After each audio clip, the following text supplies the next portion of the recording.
Welcome to Paint Ed. PCA provides painting contractors with connections they need to grow their business.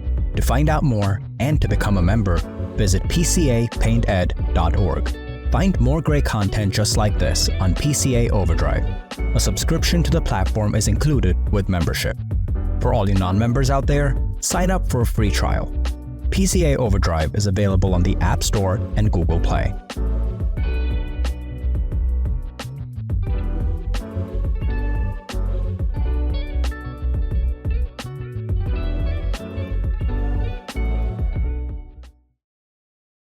This episode is brought to you by Angie Leeds, Paint Scout, and Hoist.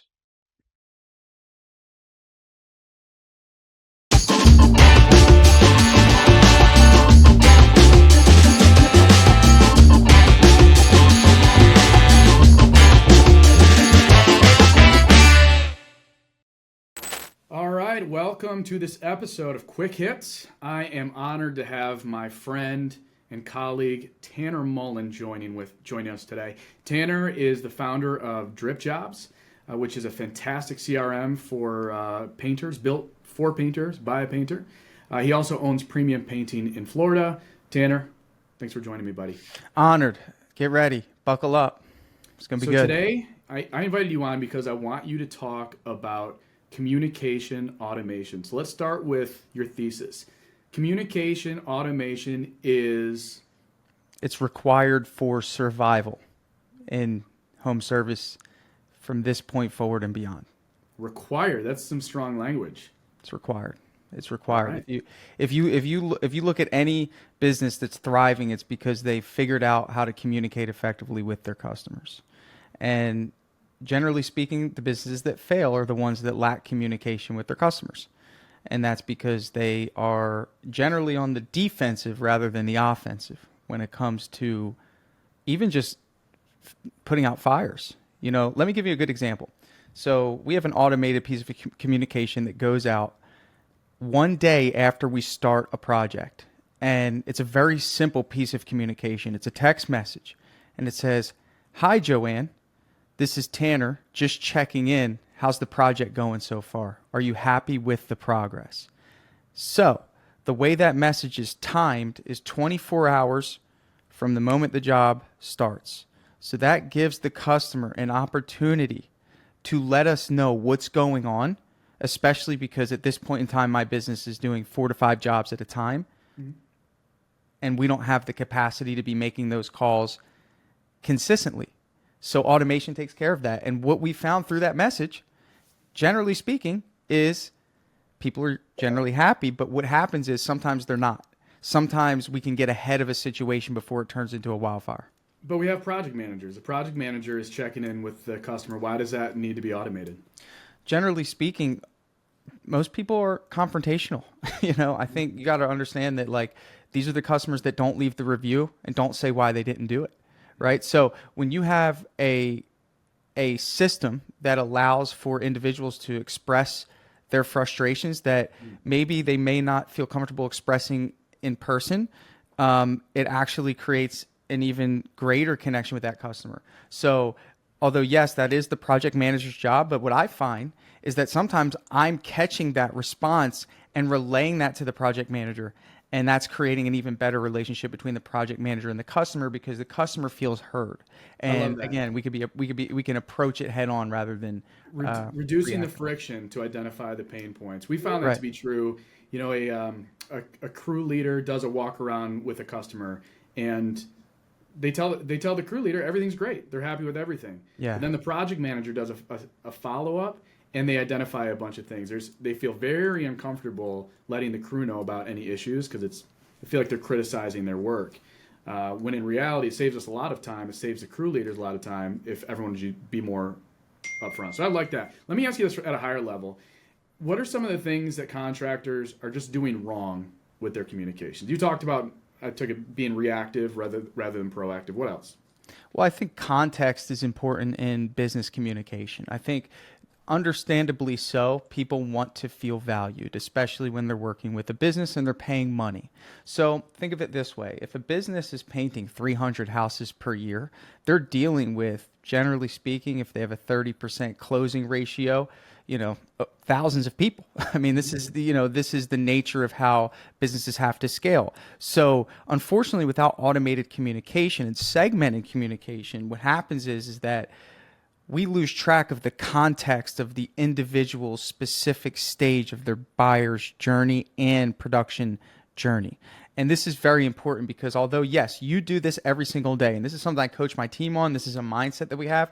I used to call it the Patriots way, right? I'll get into that if we want to, but essentially what this comes down to is we want people to feel important. So when we make follow-up calls or we send communication, we want them to think that they are our only customer. And unless you have a 1-to-1 ratio between how many people you serve and how many people are in your back office, that's going to be very hard to do without automation. But you can't use automated communications and make it feel personal, right? Oh, that's what you're going to start seeing here in the future. I mean, it's going to get more personal. I think the reason AI is going the direction it is because it allows for extreme contextual conversation through automation. DripJobs is a little bit different. We're not quite full AI. We understand the very simple dynamic of, hey, customer has a proposal. Let's make sure that communication relates to someone that got a proposal. And it's as simple as that rather than, hey, Joanne, we'd like to get you scheduled for an estimate when Joanne already received a proposal 2 weeks ago. You're ruining that connection. Yeah. And for sure, obviously I was being tongue in cheek because a lot of the way we phrase our automated messages, they're intended to come off as personal, off the cuff, spontaneous. We made one tweet to our follow-up drips, text message that goes out and says, hey Tanner, I had a few thoughts about your project. I'm a little bit tied up today, but when's the best time tomorrow to connect? And our response rate from that one text message has skyrocketed because they think, Brad has some thoughts. Now the problem is, I better have some thoughts when I get them on the phone. You better have some thoughts. But that made our response rate skyrocket. What else are they doing wrong? Yeah, well, I think what you just said, right? So you have this concept of people understand that automation exists, but we want to create some sort of curiosity there. And I think we're tapping into that empathy, right? You have this salesperson on the other side who sent this text message and is like, hey, I really want to help you, right? So the way you worded it really just taps into our need to be empathetic and to respond to someone, assuming that if we were in that position, we would want a response. And I think one of the things that we've done that works really well is we have a very simple text message that goes out after our initial message, which is definitely automated. They're not stupid, right? They know that within a second of them putting in a lead request, they're going to get a text. But we wait 1 hour, and that text message is very simple. It says, does Wednesday work for an estimate? And that's it. And generally speaking, there's always a Wednesday. So we know that we can leverage that day of the week in that message, and that is our highest response rate. So to answer your question, what they're doing wrong is they're not utilizing it at all. Okay. I mean, this isn't like a globally adopted idea. That's my mission with DripJobs, is to get automated communication in the hands of every single home service business owner. But we haven't even tapped into 0.05% of the market because generally speaking, automated communication is scary because most people are afraid that the message won't relate or be as professional as how they would approach messaging or communicating with customers. But the problem is they're comparing that to doing nothing at all. And it's better to have something in place than do nothing at all. And I think that's the gap that we're trying to close. For sure. So what are the consequences of poor or maybe inconsistent communication from a contractor? Yeah, I mean, essentially what happens is that the consequences are customer service goes down. And I think communication is the essence of customer service. I think when you look at any type of business, you're judging that business based on the level of customer service that business has. DripJobs can be the best software in the world, but if our customer service sucked, people would not want to do business with us. That's just the nature of the way transactional business works. So essentially, for me, it's like, that's the first problem it solves. People think that automated communication is generally just lead follow-up and lead nurturing and trying to move the needle, trying to get people to move forward. But what about reminders? What about updates? What about when you schedule a job? Like, here's one of the things I love doing. I love surprising my customers, right? Because I think what's cool about using automated communication in home service is that it's an anomaly to have a home service business professional have so much great communication coming from the business, because generally they're the ones that are thinking, man, I got to follow up with my contractor, right? So whenever someone signs a proposal with us, I mean, we have our schedule so dialed in that I'll see it, and then within, 10 minutes, 15 minutes, I'll go ahead and schedule it. And then instantly that customer gets the gratification of a start date, because I don't want them to feel that pressure mentally of like, okay, well, I signed the proposal, so I wonder when they're going to start my job. So automated communication, understanding what your customer wants, delivering that, right? Sending that text message, sending that email, setting expectations.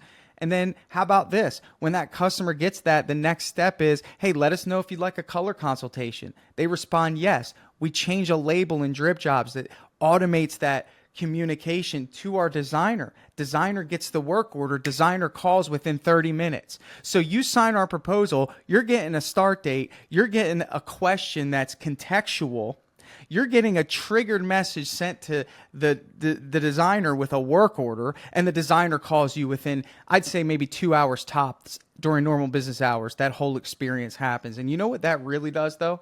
You know what that does is when our crew walks in the door, the pressure gauge is down, right? And I think for us in the office, we need to be considerate of that, right? We need to understand that, like, dude, this is how I see it. I'm a little nuts, but I see that I'm sending my team into battle. You know what I'm saying?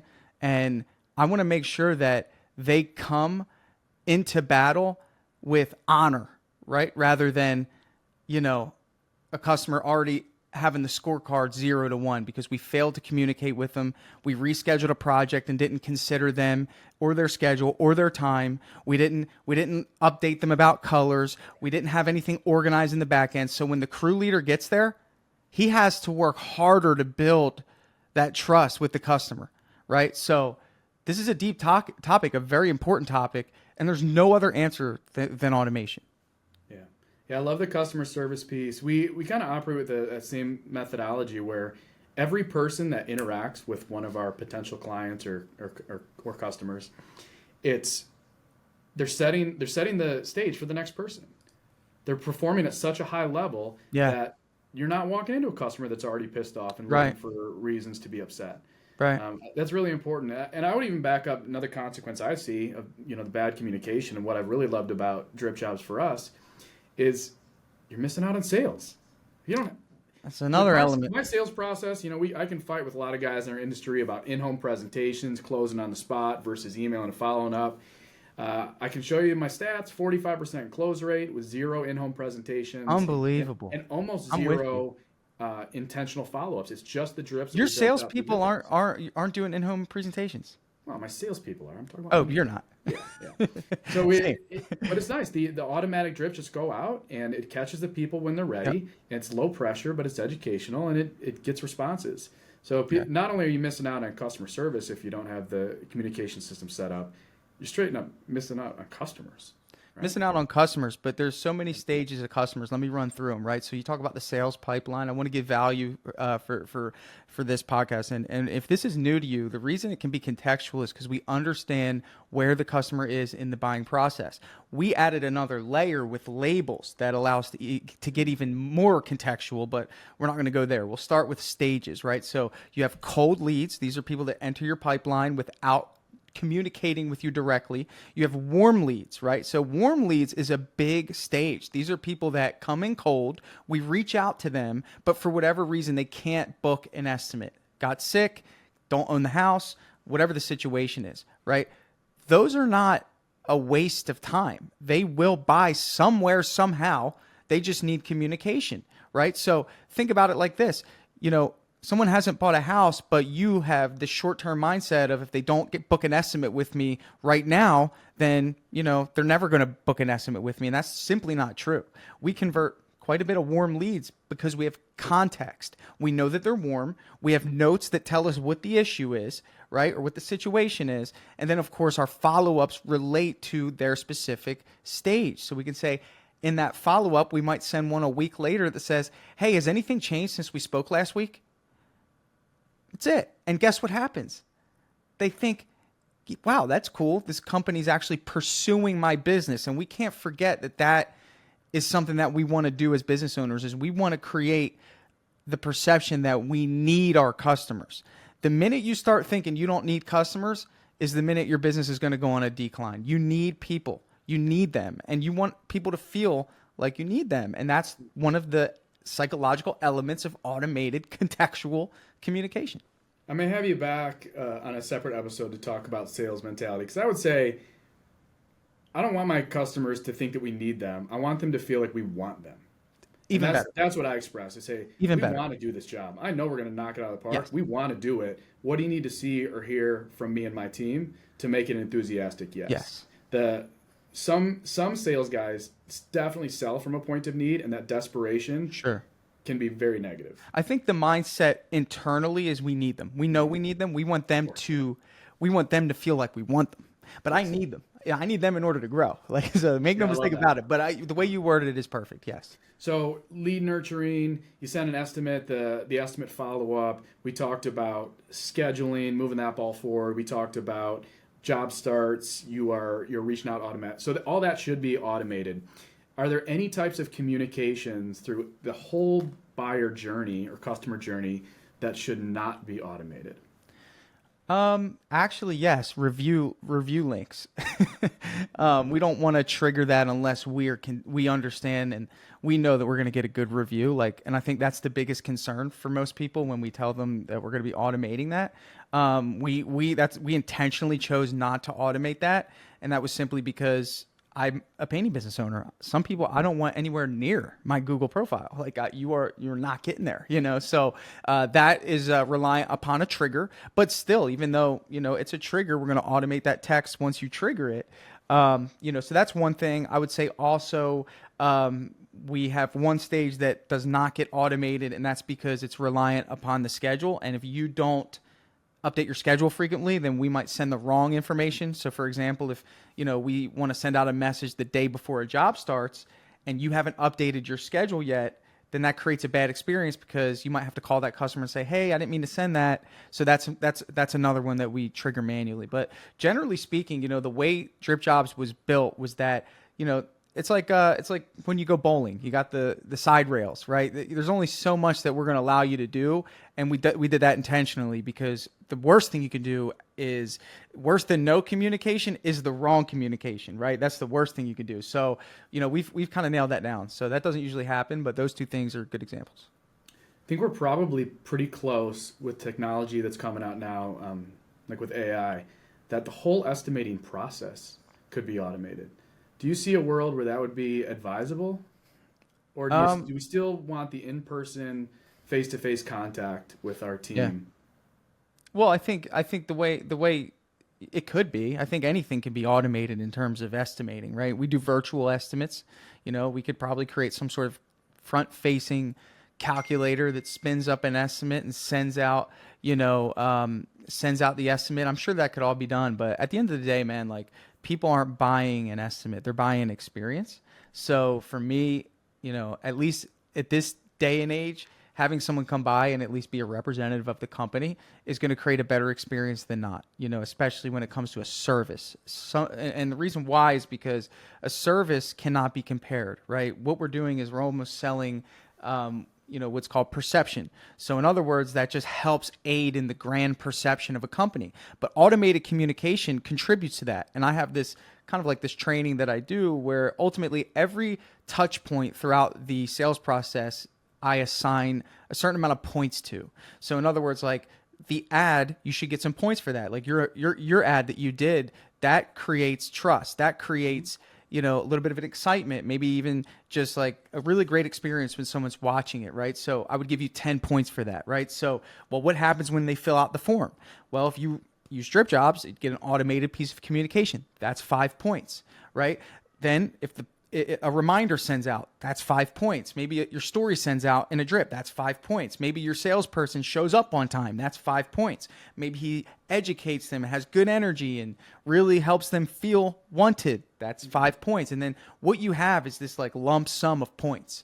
And for me, if you take away the salesperson, you're just missing out on some points. But generally speaking, we want as many points as possible. Sure, love that. How about long-term nurturing of existing customers? What do you do for automation for that?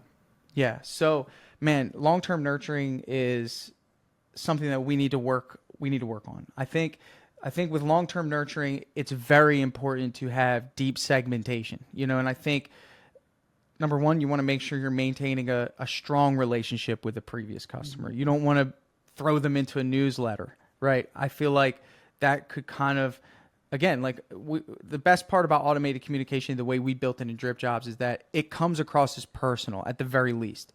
You send someone into a newsletter, that the personality's gone. You're just hoping that you meet opportunity and time. So what we're working on is segmentation, and we want to be able to drill down and segment people based off of every piece of data you could think of. So when we do that long-term nurturing, we could say, hey, we really enjoyed painting the interior for you back in January. Just curious, are you interested in the exterior this year?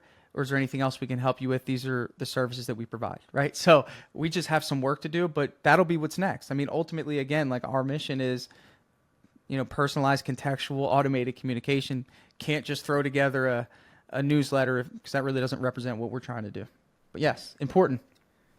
All right, that's all been really helpful. One of the keys to this show, this podcast, is I want our listeners to walk away with something that they can actually do, change, or implement today within their business. So what are 2 things that listeners can do today to increase the effectiveness of their communications? These are for 2 different users. The first user is one that's not using Drip Jobs, and the second user is someone that's using Drip Jobs. Okay, fair enough? Yeah. All right, cool. So if you're using Drip Jobs, what I want you to do is be a student of automation. I want you to think through your customer's journey. I want you to think about the experience your customers are getting. And Brad's real good about this. I think he even had someone come do an estimate for him. Didn't you do that? Didn't you have somebody come do an estimate for you, painting estimate, something along those lines? Not from another company. Not from another company. No. I don't know. You did something along those lines. Maybe it was the video you did, but whatever it is, you're a student of your customer's journey. I think one of the things that you do is you have a video after someone fills out the booking form, and like you really need to be a student of the customer's journey, because if you understand what your customers experience at each step of the buying process, then the goal is to position yourself in each step of the way in a way that's delightful. Love that word, delightful. You just want to be a pleasant surprise, right? So one thing that's unique about you, and the goal here is to separate from the competition. That's all of our goal. We want to stand out amongst the many, is your story. All you have is your story. And I think one thing that you could do is play into that with automation. One thing that we do, especially in that estimate scheduled stage, my Drip Jobs users, is we send our story in an automated follow-up after someone books an estimate. This just creates a close connection. But not only that, we want to be what I believe to be a partner in the process, whether they hire us or not. That's truly who I am. I believe in that. I want to give you information that you're not going to get from anyone else, so the playing field can be equal. I don't want you having confusion when I set the standard. I want to set the standard before I get there so you can audit everyone else. So I give an email after that says the 5 questions you should ask the people that you're about to give an interview to.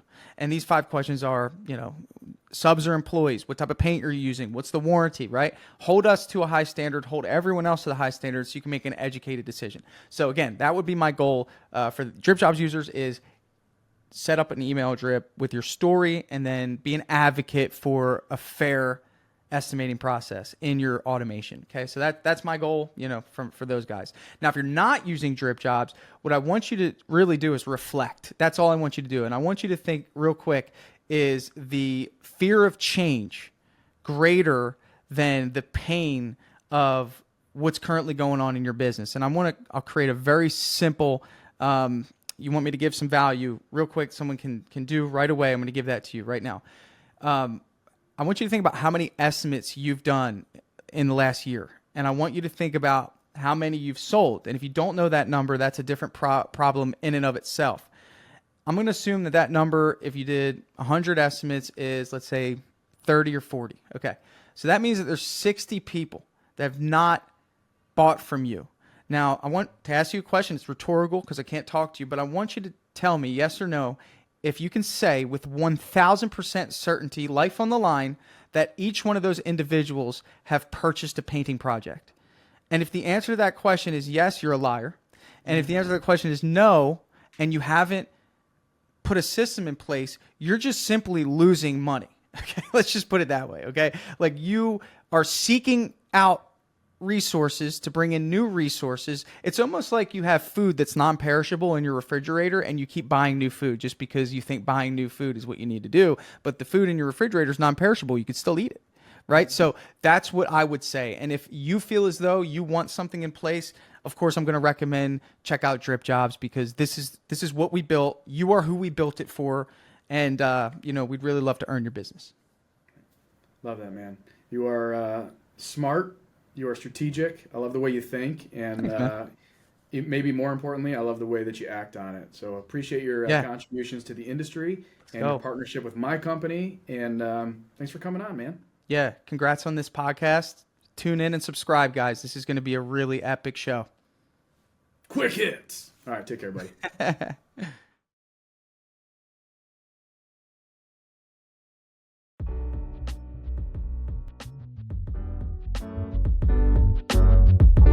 Paint Ed podcasts are produced by the Painting Contractors Association and are made possible by members and industry partners. To find out more about the upcoming educational opportunities or for more information about joining the PCA, visit pcapainted.org.